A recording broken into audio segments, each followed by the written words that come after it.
Kumusta kabayan? Narito na ang ating Gilas Pilipinas update para sa araw na ito. At para sa iba pang Gilas, PBA at NBA update, please don't forget to subscribe to our channel. Salamat kabayan! Laban ng Gilas Pilipinas kontra sa koponan ng Latvia, inaabangan na.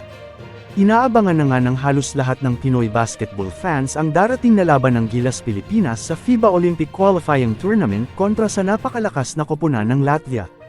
Ayon sa pahayag ni Gilas Pilipinas team head coach na si Coach Tim Cone, "We're still locked into getting back together in June and playing Latvia and Georgia.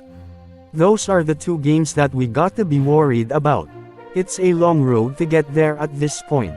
But what better bracket to have than rival Japan, the world champion Germany, and the host country France? You couldn't ask for anything more. We're sending our best 12 players. We think they make a really strong team. We're gonna go there with the idea that we can win some games. The task ahead is not impossible. It's hard, it's tough, but it's not impossible." Sino nga ba namang Pinoy basketball fans ang hindi magnanais na makapasok ang Gilas Pilipinas sa Olympics 2025 na gaganapin sa France? Pero bago maisakatuparan ng Gilas ang bagay na ito ay dadaan muna sila sa butas ng karayom. Makakaharap ng Gilas Pilipinas sa Group A, ang koponan ng Latvia at pagkatapos ay ang koponan naman ng Georgia.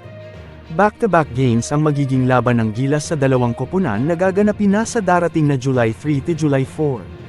Kinakailangan ng Gilas Pilipinas na makasama sa top 2 teams para makaabante sila sa semifinals kung saan posible naman nilang makaharap ang mga koponan ng Brazil, Cameroon at Montenegro.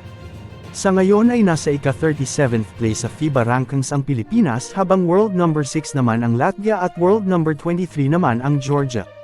Napakahirap nga ng mga labang kakaharapin ng Gilas Pilipinas pero gaya nga ng sinabi ni Coach Tim Cone, "The task ahead is not impossible. It's hard, it's tough, but it's not impossible." Maraming salamat kabayan!